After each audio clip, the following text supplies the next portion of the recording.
Na mtazamaji, ni Alhamisi nyingine ambapo tunapatana tena ndani ya Mwale wa Kirk, ikiwa ni tarehe 1 Aprili mwaka wa 2021. Mtazamaji, kabla hatujazama zaidi ndani ya taarifa za Mwale wa Kirk, ni kuarifu tu ya kwamba kati ya saa 24 zilizopita taifa la Kenya limerekodi visa vipya vya COVID-19 984, huku watu 388 wakipona kutokana na ugonjwa huo na watu 14 wakiaga kutokana na COVID-19. Mtazamaji, kabla hatujazama zaidi ndani ya taarifa za Mwale wa Kirk, tupate vipasho. Hivyo wamenitoa na mimi nikasema nitatoka. Kinara wa ODM Raila Odinga apeana kumbukumbu wiki kadhaa baada ya kupatikana na COVID-19.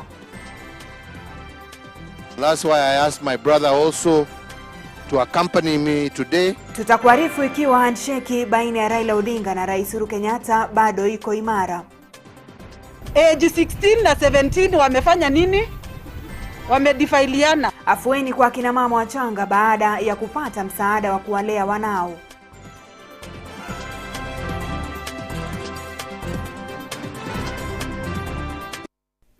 Naam, huu ni Mwale wa Kirk, nami Aida Munzatsi, na kwa lugha ya ishara ni Edith Koros. Karibu. Baada ya muda wa mwezi mmoja akiuguza makali ya virusi vya corona, hatimaye kinara wa ODM Raila Odinga wameonekana kwa mara ya kwanza wakiwa na Rais Uhuru Kenyatta. Je, huenda hii ni dhihirisho kwamba handshake bado imara licha ya tetesi kwamba ndoa baina ya Uhuru na Raila imevunjika? Vincent Kerosi anaarifu zaidi. Mwezi mmoja tangu ambukizwe virusi vya corona, hatimaye kinara wa ODM Raila Odinga amejitokeza nje ya makazi yake ya Karen. Leo hii akiandamana sako kwa bako na Rais Uhuru Kenyatta katika harakati za kuizuru miradi mbalimbali jijini. Tangu kulazwa kwa Raila Odinga au baba anavyojulikana kwa wafuasi wake kutokana na virusi vya corona, penyenye na minongono imekuwa ikizagaa kote kuwa huenda kitumbua cha uhusiano wake na baba wa taifa Uhuru Kenyatta kimeingia mchanga. Katika muda huo, Rais amewavuta karibu wenza wa Raila katika muungano uliovia wa NASA, Kalonzo Musyoka, Musalia Mudavadi, Moses Wetangula, bila kusahau Gideon Moi wa KANU, wengi wakisema kuwa huenda Rais Uhuru Kenyatta anampiga kumbo Raila Odinga kutoka kwenye hesabu za mrithi wake katika uchaguzi mkuu ujao. Si hivyo tu, kwani pia Rais amepigwa picha na viongozi wanaotafuta nafasi ya kuingia ikoloni, wakiwemo Hassan Joho na Amason Kingi wa ukanda wa Pwani, wadadisi wa siasa wakisema kuwa hiyo ni mbinu mmoja ya kumnyang'anya Raila tonge mdomoni kutoka kwa maeneo ambayo kwa muda mrefu yamekuwa ngome zake kisiasa. Nobody can stop reggae. Siku za hivi karibuni wandani wa Raila wamesikika wakilalamika kwamba huenda Raila anatengwa na Rais Uhuru Kenyatta, huku wakitishia hata kubanduka kutoka kwa safari ya BBI. Under the umbrella of One Kenya Alliance. Kuundwa kwa muungano wa One Kenya Alliance pia kukizua semi kwamba huenda ukawa ndio muungano atakaopendelea Rais katika uchaguzi mkuu ujao. Hata hivyo, huenda ziara yao ya pamoja hii leo ikawa ni mbinu ya kuzima cheche zilizokuwa zikizagaa kuhusu uhusiano wa viongozi hawa wawili ambao kisuhuba wamekuwa wakiitana ndugu tangu handshake ya mwaka 2018. That's why I asked my brother also to accompany me today as we continue to work together. Na mimi nataka kutoa shukrani kwa ndugu yangu kuja kunialika nyumbani nitoke nje. Je, huenda ziara yao ya pamoja ikawa hakikisho kwamba bado wao ni ndugu na wapo pamoja hadi uchaguzi mkuu wa mwaka ujao, kinyume na tetesi za hivi karibuni? Nikiripotia Mwale wa Kirk, mimi ni Vincent Kerosi. Na mandugu hao wawili, Raila na Rais Uhuru Kenyatta. Tukisonga mbele, Rais Uhuru Kenyatta na kinara wa ODM Raila Odinga leo hii wameongoza maafisa wakuu serikalini katika ukaguzi wa miradi ya maendeleo maeneo mbalimbali, katika kile ambacho kimedhihirisha ushirikiano baina ya viongozi hao wawili. Mapema leo walizuru kukagua ujenzi wa kituo cha mabasi jijini Nairobi, na wawili hao kuelezea kuridhishwa kwao na juhudi zilizowekwa hadi kufikia sasa. Baadaye wawili hao walielekea na kuzindua barabara inayounganisha kituo cha kuhifadhi mizigo kutoka ng'ambo na barabara kuu ya Southern Bypass. Hatimaye rais na kinara wa ODM walikamilisha ukaguzi wa miradi kwa kuizindua barabara ya kilomita 48 inayounganisha Ngong na Kiserian katika kaunti ya Kajiado. Very difficult period. Work is still going on. Kazi inaendelea. And that is why this road was built basically to ease congestion and to help our people in their movement. Leo nimepata fursa ya kutoka nje kwa mara ya kwanza. Sisi tulianza kazi hii wakati ile. Na nina furaha kuona kama hii kazi inaendelezwa kikamilifu na serikali. Na kwenye masuala hayo ni kwamba kinara wa ODM Raila Odinga amepeana kumbukumbu ya namna alivyopambana na ugonjwa wa COVID-19 wiki kadhaa baada ya kupotea machoni pa umma baada ya kupatikana na ugonjwa huo. Wakati huo Rais Uhuru Kenyatta amewahimiza Wakenya kuendelea kuzingatia masharti ya kudhibiti maambukizi ya corona, siku moja tu baada ya maandamano ya umma kutaka nchi ifunguliwe. You hardly can tell how you contract this disease, because you really try to do your best. Like I've been keeping social distancing, been wearing masks, and I've also not been avoiding crowding. But it just comes, and you find yourself feverish and getting a little weak. And then when they do the test, then they find that you are positive. But I do believe that the best way to go is to follow the instructions that we are getting from our experts. There's really no other way out of it. And, but also, now that the vaccination is available, I really want to encourage our people to take advantage, particularly those who are advanced in age, to do vaccination. I am going to personally arrange to do a public vaccination so that people can see that I have confidence in the process. Thank you. I think the issue you raised is a self-answering question. I want to make it categorically clear that the measures that we have imposed are not my measures. These are measures that have been brought to us by those who have the knowledge, the professionals, the doctors, the medical practitioners, the scientists. They went through and we had long sessions with them. And this was their recommendation, that if we are to stem this virus from continuing to grow, kill people, the only thing we can do is to lock down. In fact, if we had gone by their extreme measures, they had wanted us to lock down the whole country. We had to come down to tell them we also have an economy, we also have livelihoods, which we must consider. And that is why they picked those counties that we locked down as the most heavily infected counties. And we went for what is called a partial lockdown, not even a total lockdown, a partial lockdown. As the Honorable Prime Minister has said, it is true. As a result of that partial lockdown, some segments of our economy are indeed hurting. The hospitality sector, the bars. We also know that churches are not having the opportunity to gather, but at the end of the day, we have not said that people cannot pray. And we welcome people to pray in their homes. But the most important thing is that we must stay safe. And by staying safe means we do everything that is possible to follow the protocols and the guidelines that have been given to us by the health experts. Na tukisalia tu katika taarifa hizo za COVID-19 ni kwamba serikali ya kaunti ya Murang'a sasa inataka kuongezwa kwa dozi ya chanjo ya kukabili korona kutoka kwa serikali kuu baada ya kudai kuishiwa na shehena waliokabidhiwa ya dozi 9,500.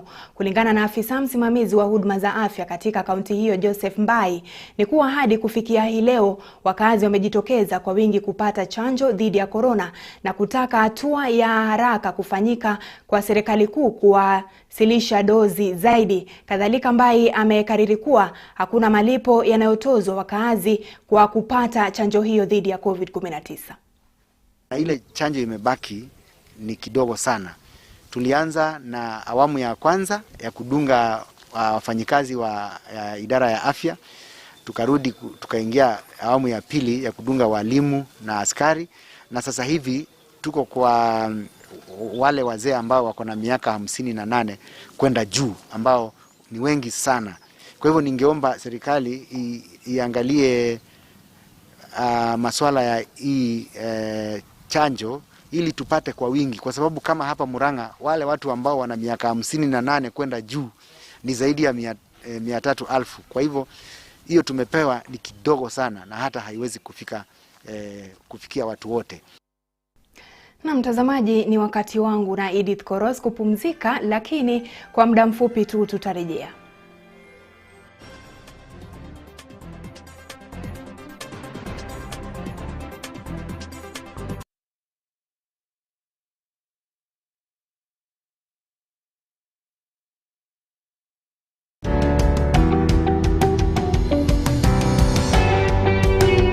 The great people on earth today are the people who pray. Not those who talk about prayer or those who explain about prayer, but those who take time and pray. God answers prayers. Why? Because he hears. His ear is not deaf, so he hears our prayers. Men and women who go before God, we should be men and women of godly standards. Sure. So we abide. Yeah. So that we keep tapping from the source. But as we pray, it is important to tell God that your will be done in this prayer that I'm praying, or about this prayer item that I'm praying about. Not as I will, yes, this is my will, but let your will be done. In these changing times and seasons of uncertainty, whom do you look up to? God keeps his part. Calm rain, calm sunshine. God is still committed. From one generation to another, and it's not like shifting shadows that he will change. But join Reverend Elizabeth Kimani and Henry Kaira every Wednesday from 8 to 9 p.m. live on Kirk TV for Call Unto Me. 2021, he's still the same God and he has not changed.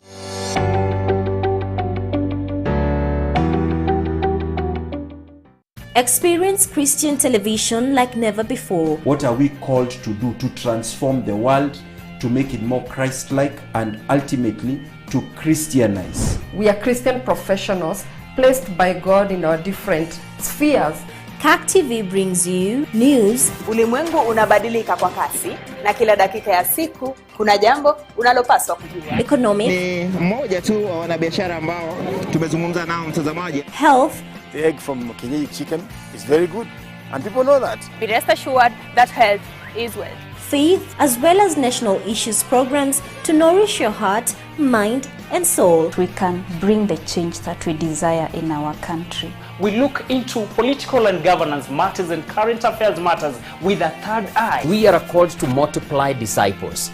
So there has to be disciple makers, and there has to be people that are willing to be those disciples. Kirk TV brings it all to you.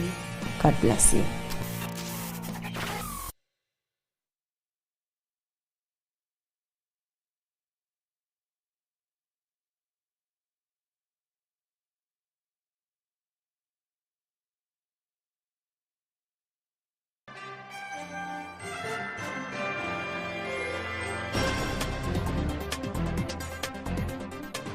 Na mtazamaji, karibu katika awamu ya pili ya Mwale wa Kirk. huenda bei ya mafuta ikazidi kupanda humu nchini. Hii ni kulingana na msemaji wa serikali Cyrus Oguna. Kulingana na Oguna, bei ghali ya mafuta hapa nchini inachochewa na ukweli kuwa taifa la Kenya lizalishi mafuta, na hivyo basi inabidi kununua bidhaa hiyo muhimu kutoka nchi za nje. Mafuta sisi hatuzalishi kabisa, hatuzalishi mafuta. Sisi tunanunua kutoka nchi za nje. Katika mwaka jana, nafikiri mwezi wa pili na mwezi wa kwanza hapo hadi wa tatu, bei ya mafuta ilikuwa imeshuka mno. Lakini hapa pia ikashuka, si kweli? Lakini kisha baadaye bei ya mafuta ikaanza kupanda taratibu tu. Hakuna mtu ambaye aliweza kuzua tatizo lolote. Lakini sasa ikapanda sana, ni kwa sababu wale ambao wanahitaji mafuta wamekuwa ni wengi. Kwa hivyo serikali haina budi kwa sasa hivi, wapo bei ya mafuta itaongezeka, serikali itakuwa na njia mbili tu za kuweza kutatua swala hilo. Naomba niangazie njia hizo mbili. Njia ya kwanza ni kwamba serikali itaweka ruzuku ambao ni subsidy. Ruzuku inamaanisha nini? Kwamba kutakuwa na sehemu fulani ambayo hela itachunwa. Hiyo sehemu labda ikawa ni elimu, ikawa ni huduma ya afya, ikawa labda ni barabara na huduma zingine. Njia ya pili ni kuuliza wananchi tu kwamba jamani, mvumilie kidogo tu, tuongeze bei ile kwamba tuweze kupeana huduma nyakati ambazo uchumi itaboreka zaidi na watu ulimwengu, basi na sisi pia tutafanya nini? Tutapunguza bei. Lakini kwa sasa hivi hii ndio hali ilivyo, dada Busara. Kwa hivyo sio serikali, wala ni matendo na matukio ya ulimwengu nzima. Na mtazamaji, ni kuarifu tu kuwa katika hotuba yake Cyrus Oguna vilevile alisema kuwa huenda taifa la Kenya likashuhudia ukosefu wa vyakula kutokana na uvamizi wa nzige, na vilevile ukweli kuwa baadhi ya maeneo hapa nchini huenda yakakosa mvua msimu huu, ambapo taifa la Kenya litapata mvua Aprili hii. Na tukisonga mbele sasa, ni afueni kwa kina mama wa umri mdogo walioko kaunti ya Machakos baada ya mwakilishi wa kina mama Joyce Kamene kuanzisha hazina ya kuwasaidia kifedha. Kulingana na Kamene, msaada huo utawasaidia pakubwa katika makuzi yao na ya wanao wachanga. Akizungumza wakati wa uzinduzi huo, mwakilishi wa kina mama kaunti hiyo Bi Joyce Kamene amedakia kuwa wengi wa kina mama wenye umri mdogo kaunti ya Machakos wanatoka familia chochole na hivyo kuhitaji msaada zaidi.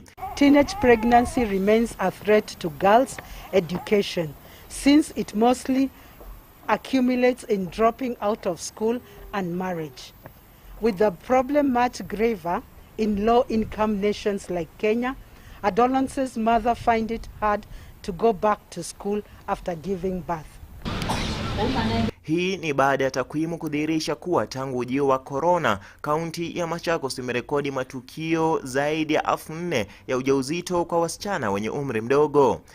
Katika mpango huo, kila msichana mjamzito au mama mdogo atapokezwa shilingi 2,000 ndani ya miezi mitatu mwanzoni kutokana na shilingi milioni 5.6 zilizotengwa kwenye hazina maalum. Teens who are pregnant can easily be at a risk of high blood pressure, premature birth, or low weight babies and experiencing postnatal depression. Hence, there is need for encouragement to seek prenatal care during pregnancy. Wakati huo Kamene amesisitiza kwamba ni amri ya rais kwamba wanafunzi wote waliojifungua nyakati hizi za corona waruhusiwe kurudi shuleni na kuendelea na masomo yao. Despite the Kenya government adopting the return to school policy for teenage mothers in 1994, very little is known about its effectiveness besides the lack of effective data. Overall, the willingness and the execution of the return to school actualization is the norms of the affected girls and their parents.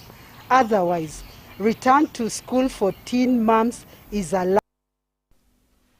Na aliyekuwa mfungwa wa zamani huko West Pokot sasa anataka kurudishiwa mali yake aliyoacha alipofungwa, huku akiomba serikali kuchukua mali ya wafungwa wanapohudumu kifungo kisha kuwarudishia wanapoachiliwa ili kuepusha mali yao kunyakuliwa. Ni huzuni imemkumba aliyekuwa mfungwa katika kaunti ya West Pokot baada ya kuachiliwa na kupata shamba lake lote limenyakuliwa. Sina makazi, hii leo nalala hapa, nalala kule. Isaiah Kisur Korinyang aliachiliwa mwaka uliopita baada ya kuhudumu kifungo chake katika magereza 9 yakiwemo Kitale, Naivasha, Kamiti, Eldoret, Nakuru, Manyani, Shimolatewa, Kibosi na Kodiaga. Watolewa majirani nini wanajua nilikuwa na shamba, nilikuwa na manyumba. Kifungo chake kilipunguzwa kutoka miaka 35 hadi miaka 22, na katika kipindi hiki anadai kuwa alisikia habari ya nyumba zake kubomolewa na shamba lake kuwekwa ua. International Human Rights walipokuja huko niliwaeleza. Walipofika huko chief akapatana na chief akawaambia huyo ndugu yake hajasema kwamba ati hajasema amechukua shamba. Kisur anatoa madai kuwa baada yake kuhukumiwa mwaka wa 1998, ndugu yake alinyakua shamba lake, hali ambayo wanasema imemwafikia yeye pamoja na watoto wake wawili kukosa makao. Nilifika huko chini nikapatana na mjomba huyo ndugu ya baba anaitwa Michael. Nilifika huko akaniambia hatuna shamba, kama tunahitaji shamba tuambie baba atupeleke Masoro.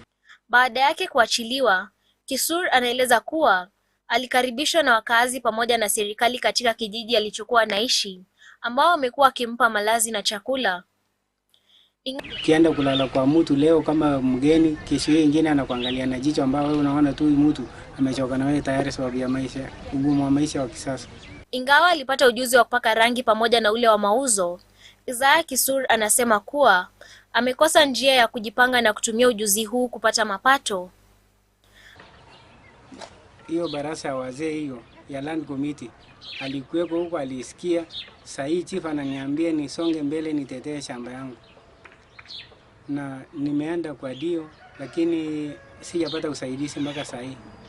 Baada yake kuteseka kwa kukosa mali yake alipotoka gerezani, Kisur anaomba serikali kuchukua mali ya wanaohudumu vifungo vyao na kisha kuwarudishia wanapoachiliwa ili kuepusha kesi kama yake ya mali yao kunyakuliwa. Serikali inisaidie sababu waliponishika hawakunilindia mali yangu. Njeri Mwangi, Mwale wa Kirk. Na shukran sana Njeri Mwangi kwa taarifa hiyo. Na mratibu mkuu wa eneo la Pwani John Lung'ata ameshtumu mashirika ya kibinadamu kwa kukashifu polisi kukabili ufisadi kwa madai ya mauaji ya kiolela bila kuzingatia sheria na haki za kibinadamu.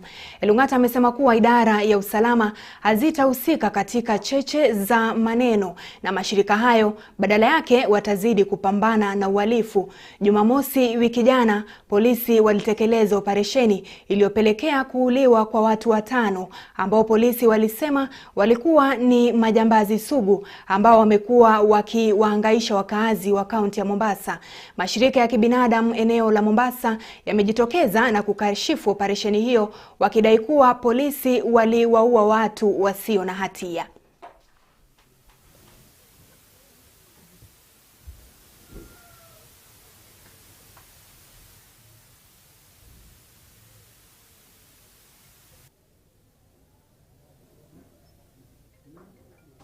You know, the government must fight crime, and any criminal who confronts the police with firearms is actually fighting a war.